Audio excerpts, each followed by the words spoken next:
"What did you do to me?" Quinn said, his anger evident in his voice that became a bit deeper. The others had never seen Quinn like this before, so they were stunned. Meanwhile, filled with rage, Quinn started to walk toward Sia. Right now, Quinn was unsure what Sia's skill was. All he knew was it had reduced his stats by 10%. If this was a permanent effect, then he would have lost a lot of hard work. "Is this guy really a level 1? Sia thought, as she looked into the anger that was swimming in Quinn's eyes. She wasn't sure if she imagined it or not, but she thought she could see the color of his eyes slowly starting to turn red. "Hey, Quinn, relax," Fex said as he jumped in between the two of them before Quinn could even act. He then leaned forward and whispered to Quinn, making sure his body and head were blocking Sia from seeing him. "Quinn, your eyes, they're red. You need to control your anger and calm down," Fex advised. However, as Quinn thought about how hard he had worked to gather those stat points, and them going away just like that, his anger started to boil again. "Spirit spear has worn off. Stats have returned to normal." The spear that impaled his chest slowly dissipated into thin air, and the energy seemed to return to his body. At the same time, his mind was suddenly cleared along with his anger. "Hey, did you really think I would hurt you in front of all these teachers and students? It looks like I've joined a team of crazy people," Sia complained. "A support ability?" Vorden said. Sia simply nodded as a response to Vorden's query. The reason Vorden hadn't reacted the same way as the others was because he had seen this type of ability before. "I'm guessing that it's the Spirit Drain ability, am I correct?" Vorden inquired further. "It allows the user to form spirit weapons in their mind. When this spirit hits its target, it can either act as a buff or debuff. There are different types of spirit abilities. If this is Spirit Drain, then this acts as a debuff on the user. I don't know the finer details about it, though." "Thank you," Sia said. "I knew someone on this team would have a brain. As he said, when my ability hits, it is able to debuff the target for 5 seconds, and then the effect wears off. The good thing about this is that the spears can also stack up. In that time frame, the more spears impaled into a target's body, the heavier the debuff. Because I'm only a level 3, though, the amount of time the spear lasts is only 3 seconds, and the distance I can throw the spear is quite short." The others didn't want to admit it, but having Sia on the team would be a great addition. Support-type abilities were greatly sought after. The problem was that they were also very unpopular. Usually, support abilities required one to work with the team. Without them, they were pretty much useless. Sia's spears didn't inflict much damage to its target. It would only drain their energy and stats, meaning that while she was using her spears, it would be best if someone else dealt with the target. For this reason, many people tend to overlook this ability whenever they're about to pick, since it was hard to be defenseless on a battlefield. Although there were the plus sides, if one was to select a support ability, it meant that they would easily be able to join a faction in the future. "Anyway, it looks like this group won't amount to much," Sia uttered. "So why don't we just meet up on the day of the portal outing? There's no point training together within the 2 days left prior to the expedition." "But," ahead of arguing her case, Quinn interrupted Layla's speech. "I agree. Why don't we all do our own thing before the portal outing? It's been a tiring week, and I think some of us can do with some rest," Quinn said. Before the others could even say anything, Sia was already walking off. The assembly had ended, and students were told that, until the portal outing, they would have the next 2 days off. This was to make up for the weekend that they would, most often than not, utilize to rest. The idea was also to allow the students to focus on teamwork. It was a free period. Still, the teachers encouraged the students to ask them for help and guidance. Nevertheless, Quinn had his own ideas and plans ahead of the expedition. While everyone was busy doing their own business, Quinn had arrived at the VR gaming room. With the nanostick that had been given to him, he no longer needed to bug Logan. Accordingly, he headed to his room in order to use the private servers. "Now, let's see what you got. Tutorial video for skill Phantom Hit has begun." The VR room was the best place to practice, and now that he had access to Logan's private server, it meant Quinn could also practice his shadow abilities freely. If there was no way for him to get blood at the moment, then that meant he would have to focus on learning more skills. The first thing Quinn was going to do was have a look at the new tutorial video he had unlocked after learning the vampire martial arts. Phantom Punch Tutorial was the name of the video. It made sense that the new skill was somehow related to a punch, since vampire martial art mainly focused on using hands. "Hello there," the blonde man in a cheery voice said in the video. Once again, the blonde man was in a martial arts hall with wooden floors and such. Quinn started wondering about the location of the place. Was it on Earth, like the system AI said, or maybe another place? The identity of the blonde man remained a mystery, too. If only Quinn could trust Fex enough, he would try to find a way to show what the blonde man looked like to Fex. Maybe he would have an answer. "It seems like you are progressing quite well. Unfortunately, my talents never seem to fit in well with the vampire martial arts, and I thought you two might stray from this path. But just in case, I decided to include this video if the user ever decided to learn it. In my opinion, this is one of the most useful skills to have. But just a little warning, this skill seems to work better with beings with a high level of intelligence, namely humanoid creatures. When testing this against a beast, it has little to no effect." This piece of information disappointed Quinn a little. He was just about to go on an orange portal outing where plenty of beasts reside. Still, the skill would be useful. Dalki, vampires, and humans all fell into the humanoid category, and lately, it seemed like Quinn was going to be attacked by them a lot more than beasts these days. "To perform this skill based on the system stats, you will need at least 15 points of agility and 10 points of charm. These are the minimum requirements. Now, as you increase your points into charm and agility, this skill will work even better. This is a skill that evolves with your stats, not by continuous usage." This sounded a little confusing at first, but Quinn seemed to understand. After using the blood swipe multiple times, it had eventually evolved. This was the same with blood spray and also the shadow skills. It seemed like whatever skills were related to the charm stat would evolve, or become more powerful as the stat related was increased, such as his daze and influence skills. "This skill will be a tricky one to show, so you will have to listen to my explanation very carefully," the blonde man said. The man then brought out a human mannequin that was made of foam. He blasted out, throwing his fist, just touching the mannequin ever so slightly. The set of moves and punches he had used was the same that he and Fex had learned. "Now, I'm going to chat a little bit just for the video and show you how the skill will look." The blonde man took a deep breath and then suddenly threw out a bolt of punch lightning fast towards the head. It was a perfect hit. Bang! The sound of the impact was heard, but looking at the video, there was no such mark on the mannequin's head. Upon taking a closer look, instead of a marking on the head, there was a fist mark on the body instead. "But I was sure I saw him aim for the head. When did he hit the body?" Quinn thought. As I said before, this is just a demonstration of what the skill looks like, and not me using the skill. This is a phantom punch. While in a fight, you will aim your punch in a certain direction to start. Before the first movement is made, your charm skill will take slight control of the user's mind. To them, an image will appear and make it look like the punch has continued heading in the initial direction. But in fact, this will be a phantom punch. While the user is dodging or trying to block it, the real blow will come from somewhere else. This skill works even better if you have high enough agility. You will be able to perform several phantom punches at once, confusing your opponent. But be careful. Just like with daze, it has a chance of not working well. This is why I recommend you to increase your charm points when possible. What I just did was not the real phantom punch. Instead, I decided to just change the direction of my punch at such a speed that the video was unable to capture it. I'm pretty amazing, right? After hearing this line, it reminded Quinn a little bit of Fex. He started wondering whether all vampires were really like this, arrogant and big-headed. The phantom punch can only be used against real opponents, so there is no way for me to show you through the video. After the initial video explanation was over, as usual, there were a few more videos that broke down the action slowly, bit by bit. Quinn began to watch the videos. The first video explained the feeling while using the charm ability on your opponent. He explained it by saying it should feel similar to when Quinn would use the daze skill.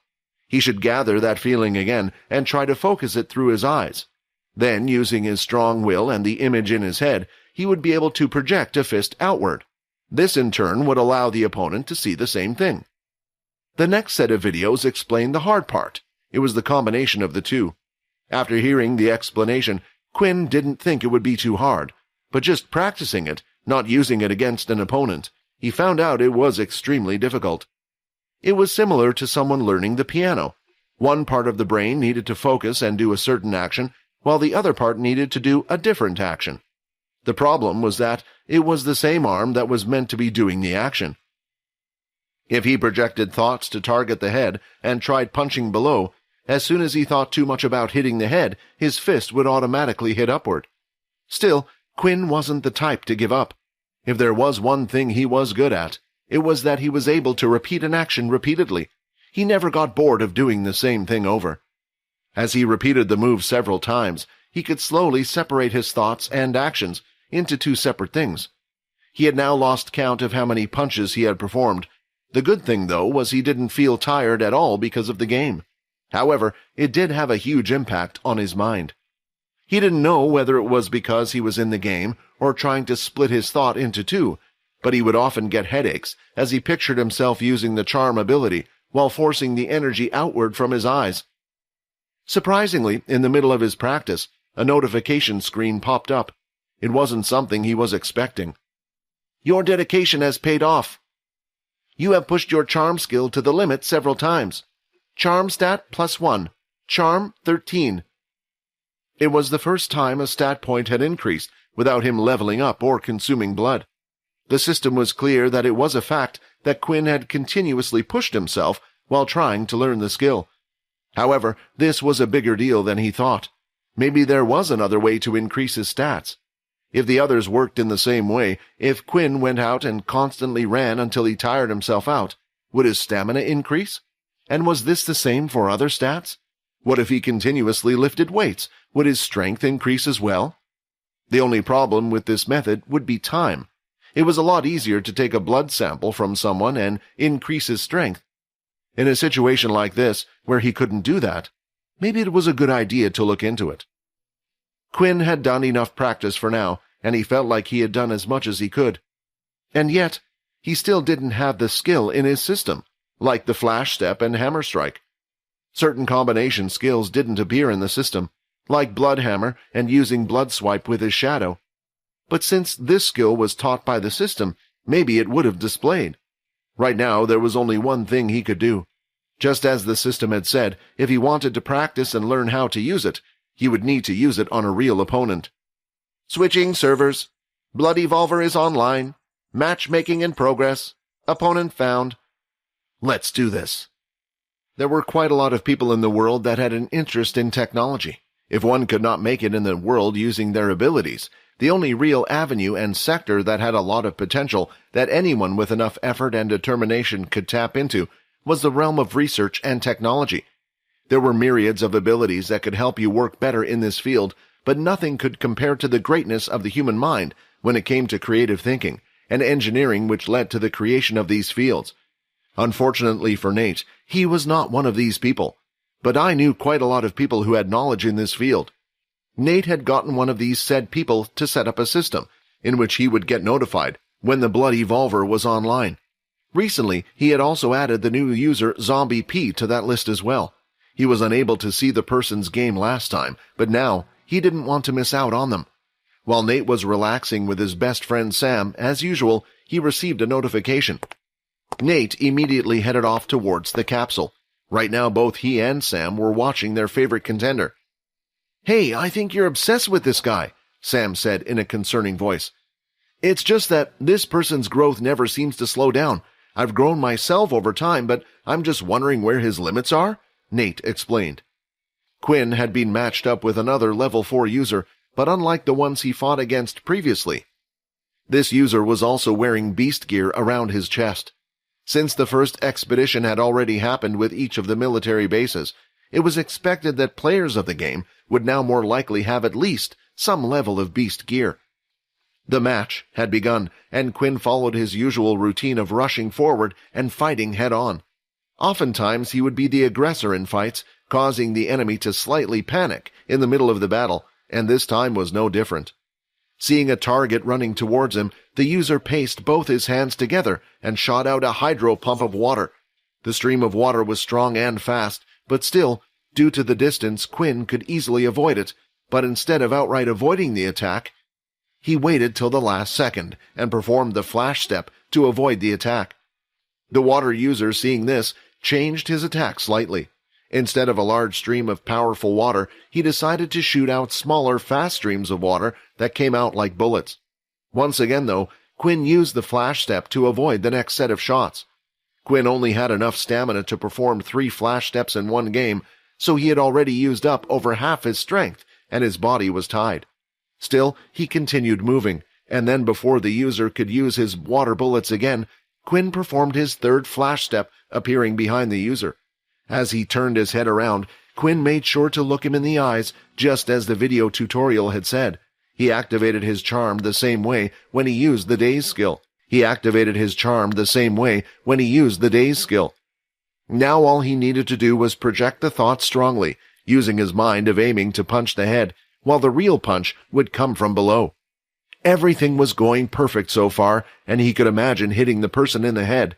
Then his fist made contact, but instead of receiving feedback from hitting the body, the punch had been blocked with the other user's hand, which was guarding his face. "No, I thought I did it perfectly. Why did my attack go for the head?" Quinn thought. Quinn previously thought he had perfected the phantom punch, but using it with no opponent and using it against a real opponent were 2 different things. With the pressure to perform perfectly, and with the enemy standing in front of him, his concentration lagged at some point, so his attack failed. With one of his other hands, the water user blasted a stream, hitting Quinn right in the stomach, sending him onto the floor. Due to his usage of flash step multiple times in a fight, he was tired, and his movements were a little sluggish. It also seemed like the beast equipment had given his opponent some extra strength. A blow from Quinn was more powerful than from a normal person, yet he was able to block it perfectly. Quinn quickly got up from the ground and attacked again, but unfortunately the result was same. Quinn ended up on the ground once again. "What is he doing?" Nate said. "Why isn't he using his red aura skills, or the hammer strike? Why did he waste all his energy using that fancy footwork at the beginning? Even then, why a punch to the head without using any feints or tricks to confuse the enemy?" Nate was thoroughly confused as to why the person he had watched improving each time he played a match and fought against someone had seemingly made no progress at all in this fight. He seemed to be suffering a setback.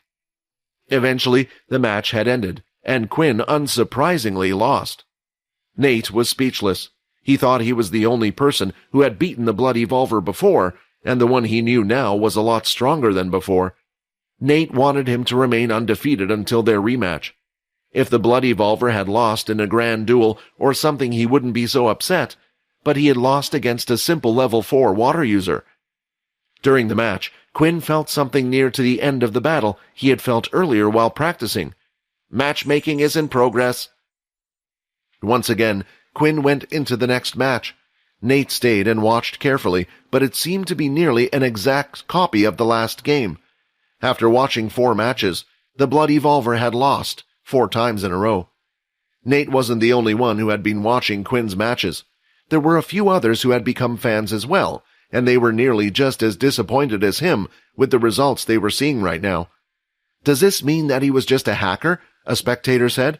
"I guess so. They probably patched the game so he can't use his red aura skills anymore.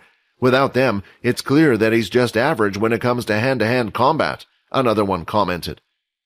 This was the logical conclusion the others had come to. No one would usually lose a match without giving it everything they got, and in the last 4 games, Quinn didn't use a single skill other than the flash step and the failed phantom punch. "Come on, Nate, let's go. We need to practice, man. We're just wasting time here," Sam said. "You go ahead. I'll catch up and head offline when he goes offline." Sam could see the disappointment on Nate's face. It was as if he had just watched his favorite superhero lose to a villain in a fight. The only thing he could do now was give him some space. After losing 5 matches in a row, the only person that kept on watching Blood Evolver's matches was Nate. He didn't know why, but he felt that there had to be a reason for all the strange actions that Blood Evolver did in the past matches. The reason for his thinking was the fact that Quinn had lost every game doing the same thing. Only an idiot would do the same thing over and over again, expecting different results. Even if he was now unable to use the red aura anymore, it didn't make any sense. As the next match started, Quinn now looked more confident than he did before. He knew he was incredibly close. His opponent was a female. The ability for now was unknown, as the inspection skill didn't work in-game. Quinn rushed forward as usual, but this time, no attacks were aimed at him. When this happened, it usually meant the person he was going up against had a transformation or hardening ability, the perfect opponent for the Phantom Strike. Quinn lifted his fist and aimed for the woman's head. As she saw the punch, a large spike appeared on her face. If Quinn was to carry on moving forward, then the spike would go right through his hand. She could see the punch rushing forward, and about to go through the spike, a smile appeared on her face, but suddenly she felt pain in her stomach as she keeled over. Phantom Punch skill successfully learned. The fist hadn't hit her head, but struck her stomach instead. This time, Quinn went for a blow to the stomach.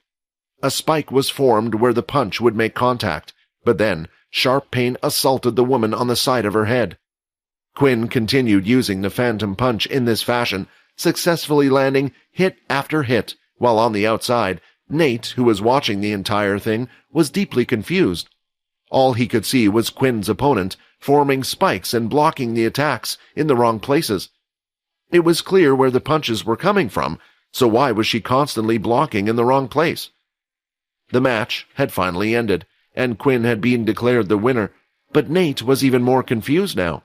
However, after watching the Blood Evolver's next 3 games, and each one of them coming out in a victory in the same fashion, goosebumps started to appear all over his body. The hairs on his forearms were now standing up. He still didn't understand what was going on, but it was painfully obvious that all of these were done on purpose. Who is this monster? Once the system had confirmed Quinn that he had learned Phantom Punch, everything got a lot easier from then onwards. Instead of concentrating on the feeling like he did before, now all he had to do was think about the skill, and his mind would automatically do the work for him. It was one of the other perks of having the system. No longer would he fail sometimes while trying to create the punch. It would now work 100% of the time. This was the same as when he learned the Crescent Blood Kick as well. This didn't mean it would work successfully on his opponent 100% of the time, though. It was just that he was now able to perform the skill successfully every time. In the next matches Quinn played, while using the skill, he had learned quite a bit about how the skill worked. Just like the system had said, there were some opponents the skill was less effective against. Quinn couldn't figure out why, as it didn't seem to be linked with the user's ability level. Most likely it was more to do with their mental ability. For some of the opponents he faced, it seemed like they were only partly tricked. On their end, they would see the Phantom Punch, but it would disappear before it made a contact. While for those with weaker minds, it felt like they could feel the Phantom Punch hitting them. Still, even a slight phantom image gave Quinn a huge advantage. The constant use of the punches on top of his speed made his opponents feel like they were fighting against someone with extra hands. Now he understood why the blonde man had said the skill would improve as he improved both his agility stat along with his charm stat. 180 of 400 EXP. After defeating the 5 opponents, Quinn had obtained 10 experience points from each of them.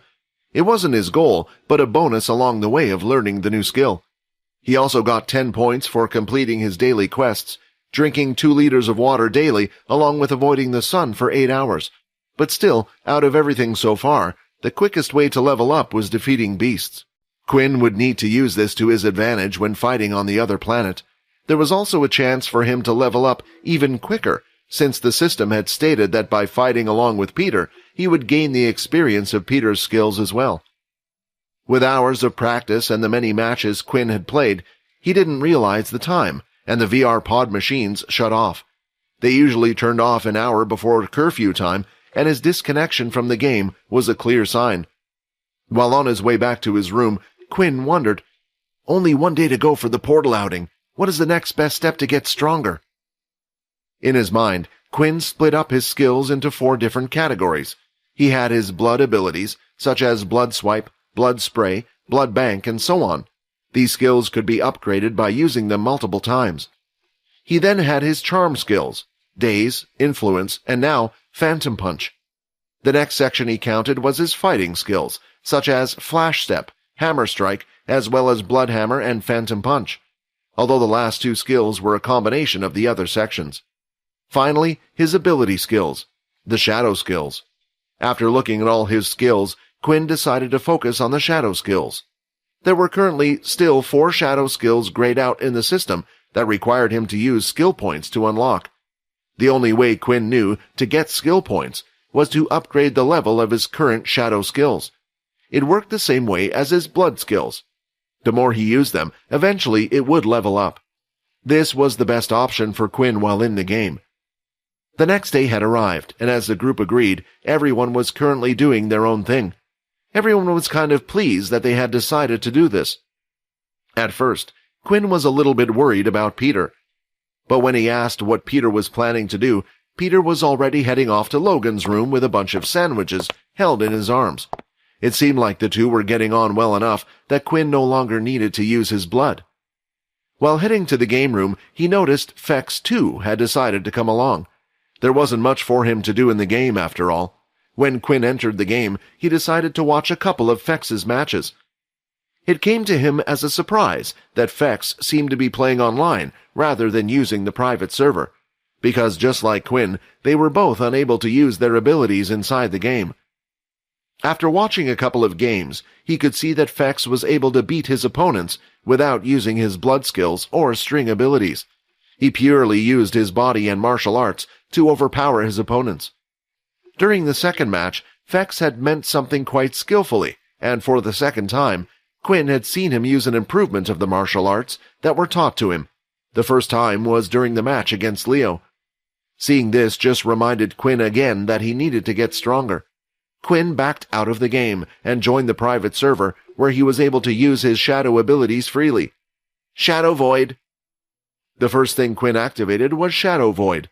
Soon, the room, instead of white, was now covered in purple, shifting shadows above. Quinn planned to level up his level 1 shadow skills first. Since they were lower levels, they would require lesser usage to level up. Currently, the shadow skills were level 1. Shadow Control and Shadow Void. For each level up of skill, Quinn gained 10 stat points. Right now, he was aiming for the skill in his system that cost the most amount of skill points. The skill is known as Shadow Eater, costs a total of 50 points. He repeated the process of activating the skills as many times as he could, and due to it being in the game and the lobby, he didn't run out of MC points. Eventually, Shadow Void leveled up to level 2. Quinn could now decide the size of the Shadow Void, and depending on which, it would either cost far more or far fewer points. The other skills that leveled up were his Shadow Cloak, which was now level 3, along with his Shadow Equip, which was level 3 as well. The time used to cast these skills was incredibly fast, and it seemed like the cloak skill now used more shadows to hide him, making it even harder for him to be seen by those with good perception. Unfortunately, the only skill that hadn't leveled up for him was his Shadow Control skill, the most useful and powerful skill in his arsenal. The skill allowed him to combine it with his Blood Swipe, as well as block incoming attacks. But it seemed like the skill could only be used on an opponent, hence it was void in the game. There was some good news, though. When leveling up the skill from level 2 to level 3, the number of skill points given to him increased. Instead of 10 per level up, he was given 15, giving him a total of 30 skill points. But it still wasn't enough for him to unlock the skill Shadow Eater.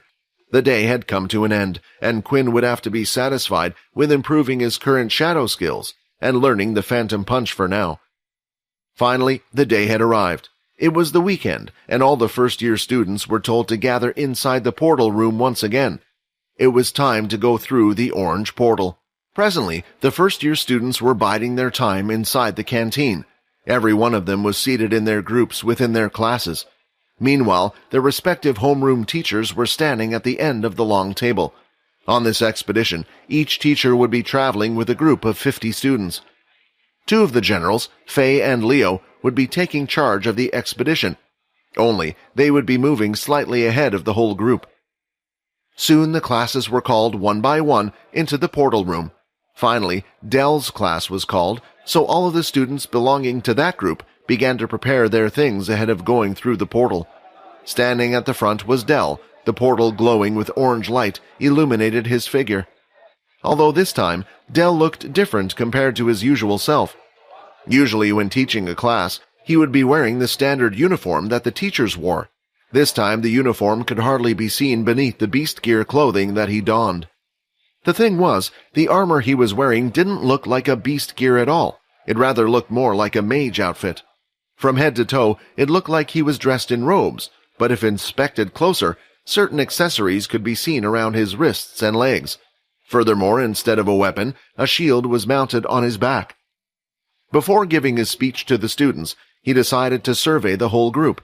He could feel the sweat dripping from his forehead, thinking, "I can't believe that the school is doing this. Why do homeroom teachers have to go along with them? These kids don't even know what could be on the other end. If they did, they would be just as nervous as me." All these fearful thoughts were running through Dell's head. In the past, he had done an Orange Portal expedition. Because of that, he was aware that the results of the expedition could turn out for the worse. It was like flipping a coin. In some places, it would be a walk in the park, while other times it would feel like they had been sent to hell.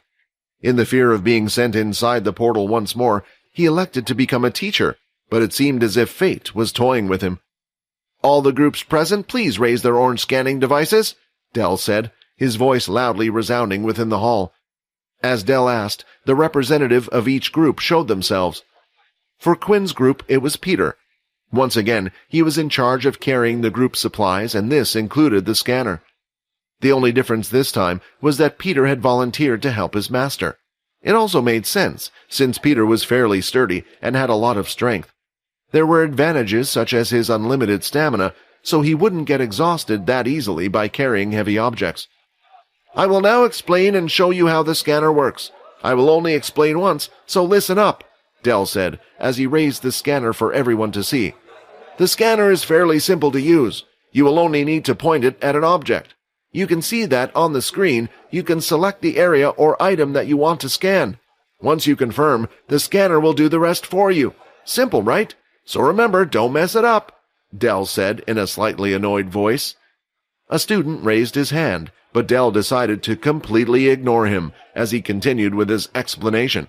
"The scanner can be used to scan almost anything: buildings, beasts, plants, water, and so on. It will try its best to break down the information it has received and display it on the screen for you, although this is not the goal of the expedition." Dell halted his speech, heaving a sigh before resuming. His irritation was starting to get the best of him. "What you students need to do is look for things on the planet which have never been scanned before, and this includes beasts. In your teams, each newly scanned object will earn you points. If the item has been scanned before, you will receive no points. Now for the most crucial part. There is quite a range on these scanners. Before engaging in combat, it will scan every beast that is within your vision. The most useful thing about these scanners is that, even if they have never seen a beast before, it will be able to tell you what level the beast is at." After the explanation with the scanners was over, Dell went on to tell them how the expedition would work between the classes. Each class, together with their homeroom teacher, would be sent off to a certain area.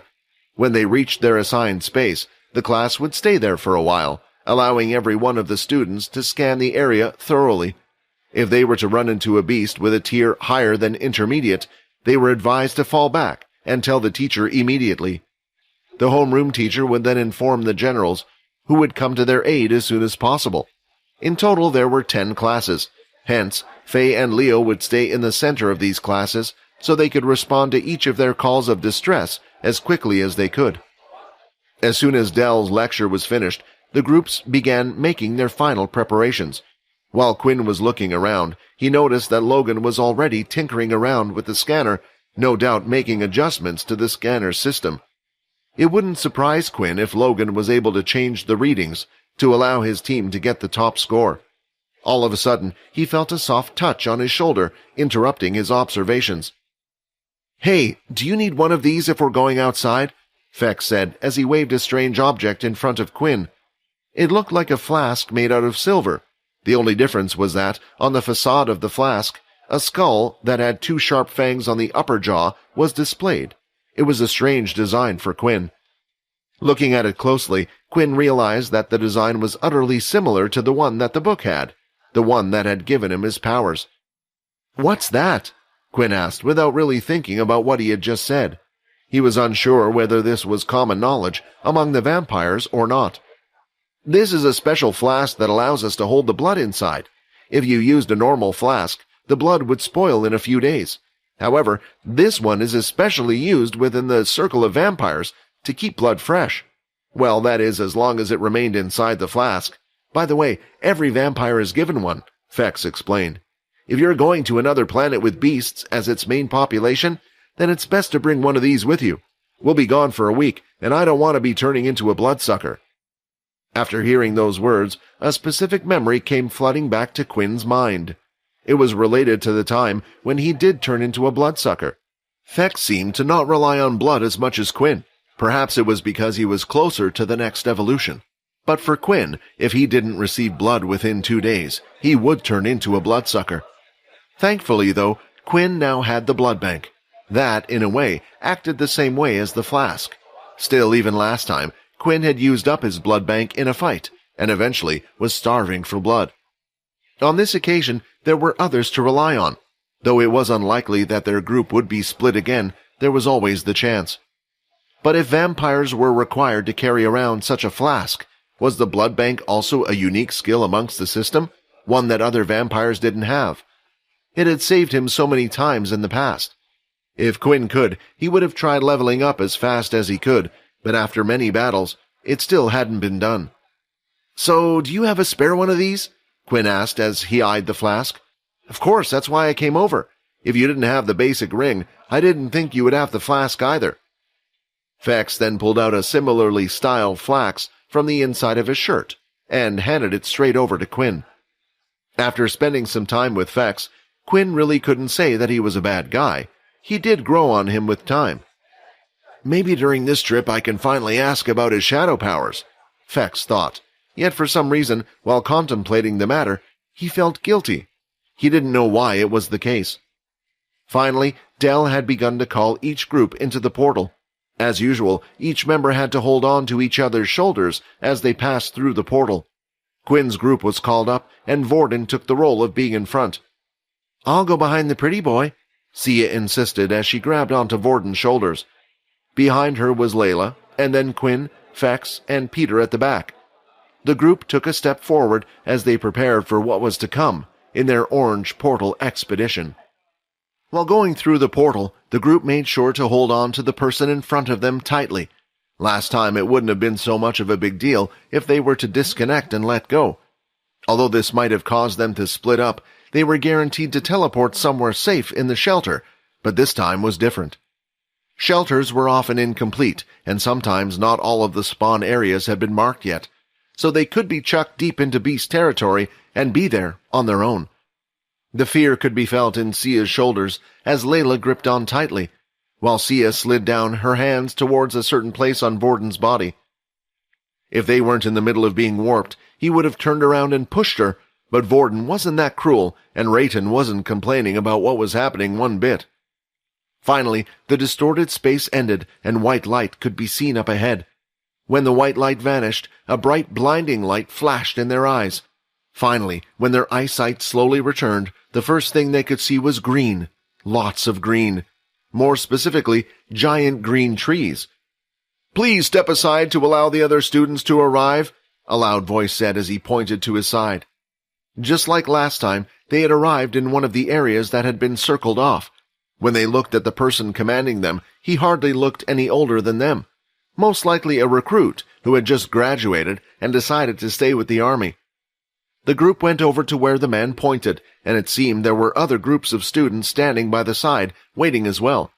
Several soldiers were checking and coordinating with them, making sure they stayed in place and didn't wander off.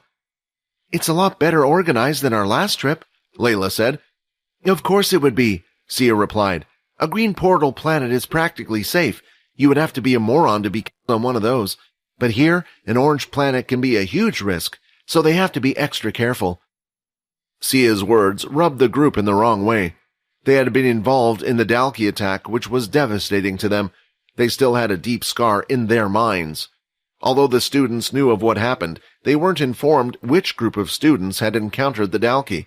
Many of them thought it was only Ben's group that met them, and while standing off to the side, Quinn was able to take a good look at the shelter they were in. The planet and the shelter itself were vastly different from the one before. The first thing Quinn did was pop up his trusty umbrella to protect him from the sun, but this time it didn't do much to make him feel better. Looking around, everything looked green. Giant trees, bushes, vines, and even plants that Quinn had never seen before. They were now in what Quinn would call a forest. This was why Quinn's body still felt extremely sluggish. The place was humid, hot, and sticky, and it looked like he wasn't the only one being affected, as everyone around was sweating heavily as well. But Peter seemed fine. At this point, he started thinking Peter might have gotten a better class than himself, but then he remembered Peter digging into human flesh, and he was fine with dining on blood for now. The shelter itself was vastly different as well. In a way, it looked incomplete. Most of it seemed to be made from some type of wood and mud, although the architecture was impressive. They had managed to build upon the large trees, incorporating them into their shelter. There were stiff, large bridges made from wood and spiraling staircases that would lead you from floor to floor and tree to tree. The ground floor, where they were standing at the moment, was mostly empty and only had certain areas that had been marked out, where the teleportation spots would take you. Upon looking upward, Quinn could see residential houses and some market shops, although nowhere near the amount compared before. But the thing that surprised him the most was just how many residential houses there were in an orange portal like this one. Quinn even saw children playing on the bridges above. Layla could see the surprised look on Quinn's face. "This is one of the cheapest places for people to live in," Layla explained. "This is a 5-tier city, so it doesn't have any walls to protect the citizens. Hence, they are open to attack. The soldiers will do their best to protect them, but because this planet is still in the middle of exploration, their focus isn't so much on the shelters. The citizens aren't required to pay tax on an orange planet, so those who can't live on Earth and can't even make a living on a green portal planet end up here. Of course, red portal planets are just too dangerous in the first place, and only the strongest of military shelters and factions can survive there." Quinn started having strange thoughts after hearing this from Layla. If it was true, those who couldn't afford a place to live on Earth had no choice but to be here, then why didn't Quinn end up in one of these places like these kids? When his parents had died, a government official had come over and explained to him that they would look after him until he was 16 and provide him with an apartment. So why didn't these kids get the same type of treatment? Now that he thought about it further, it was also strange when he had received the book that gave him his vampire abilities at age 10. They were so keen on trying to keep things for themselves, so why did they allow Quinn to have the book? At first he thought it was because the book was useless, but now he was having second thoughts about the whole thing. Thinking back, he didn't know his parents all that well, and they didn't leave much behind other than the book. How did they even get the book in the first place? "System, do you know how my parents obtained the book?" Quinn asked. "I'm afraid I am not able to answer that question for you at this time, but in the future, if the right moment occurs, I will be able to answer you." It seemed like there was a link between Quinn's parents and the book after all. However, the system wasn't willing to share this information with him, not until he unlocked a certain condition, as explained before. While Quinn was deep in thought, he noticed that a group of travelers had arrived at the shelter. One of the higher-ups in the military went forward to greet them, and they both seemed to respect each other well. After a brief chat, the traveler handed the man something before heading off, back into a part of the forest where they had come from. "They look strong," Fex said with a grin on his face. "That's because they are," Borden replied. "To be able to travel through a planet alone where the level of beasts is unknown with just 5 of them, they have to be confident in their skills." "What were they doing at the military shelter?" Quinn asked. "Most likely sharing information," Borden replied. "You see, on an orange portal planet, there is more than one shelter. Different factions, including the military, usually set up a base here. Exploring a planet is a collective effort, and once they finish scanning their parts, every shelter share information with each other. This saves time so the different shelters aren't exploring parts of the planet that have been explored already." The students were now being led along to an open space, and while doing so, they could see the people from the shelter and children come out from above. They looked down on the new students, peeking over from the bridge. All of the first-year students were once again lined up in rows with the homeroom teachers at the front, while Faye and Leo stood in the middle of all the classes. They had come to an open area of the man-made forest. The trees had been rooted and dug out, and the ground flattened. Most of what they were standing on was mud. They could also see several paths from the circle, open area leading deeper into the forest. "All right, everyone, each class shall now explore a different path," Faye said. "I hope you listen to your homeroom teachers well. The scanners will not activate until your teachers say so don't try to get ahead of yourselves. You will continue to follow the path, and your teachers will tell you when you are in an unexplored area. Remember to always stay on your guard and have your scanners by your side.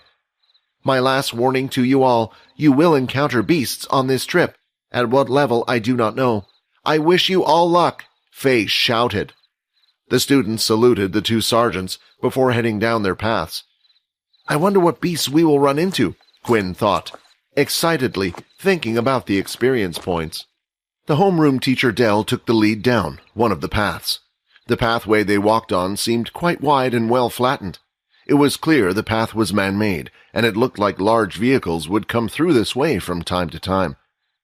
Because the path was originally meant for large vehicles, the students weren't bunched up in a single file, but were able to spread out and take in the scenery around them.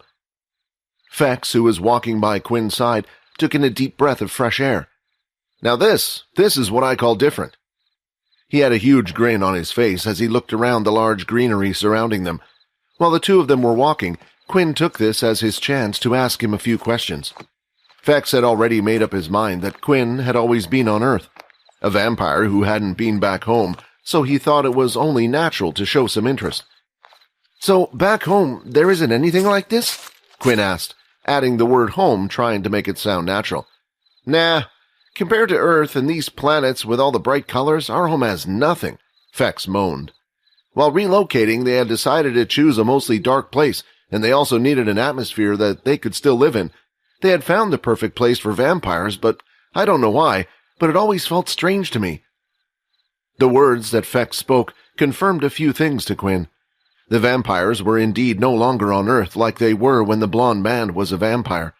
At some point, they had relocated to a different planet. Now, Quinn was even more confused about how his parents had managed to get the book. "Don't worry, if you and I ever return to the place, I'll give you a grand tour," Fex replied. "So, Quinn, you asked me a question, now let me ask you one. Where do you get your shadow ability?" Hearing these words, Quinn thought back to how the system had mentioned not to tell anyone about the shadow ability because it was something important to the vampires. "Just tell them you don't have permission to tell. That shall be enough for now," the system said. "I'm afraid I don't have permission from my leader to tell you that," Quinn answered. Fex clicked his tongue and placed his hands behind his head. "Figured as much, but the shadow ability is cool." As they continued to walk down the path, they noticed there were plenty of plants that looked strange. At the very least, they didn't resemble anything back on Earth. One plant was shaped like an S and was the same size as the human body. There were several light blue ring-like patterns on it. Upon seeing this, the other students pulled out their scanners trying to gather information. But just like Faye had said, the scanners currently weren't working. They seemed to all be linked to a device that the homeroom teacher had. Only when he activated his device would the other students be able to use their scanners. Although others couldn't get any information from it, someone else could. Quinn walked up to the plant to see if he could. There was one skill that he had that might work. Inspection, blue ringed growth plant, a plant that can be used to greatly enhance the... "Hey, Quinn, what's up with your face, man?" Vorden asked, looking at Quinn, who seemed flustered for some reason. "Is it the heat? If you need a break, we can start walking at the back of the group." "No, don't worry, I'm fine," Quinn replied as he quickly moved on. As they walked, Quinn decided to use his inspection skill on every new thing he saw. It was a great chance for him to level it up once again. There were still times when the inspection skill was unable to give him information, but while on the Red Portal planet, it was a lifesaver. It even allowed him to get the shadow ability that was locked away in the storage unit. Quinn had tried repeatedly using the inspection skill on a basic item such as a pen, but after about 1,000 tries and no result, it seemed that the inspection skill needed to be used on new items to be able to level up once more. The pathway came to an end, and now the mud had turned into thick, heavy leaves and short green plants. Students' pace had slowed down. Now, with every step they took, they had to be careful when putting their foot down. Several roots were hidden underneath the leaves, and once in a while a student would be caught in place. "A beast!" a student cried. "A beast has me wrapped around the leg!" The student's teammates who were nearby quickly jumped back and drew their weapons. But after a while, the student calmed down and looked up at his friends.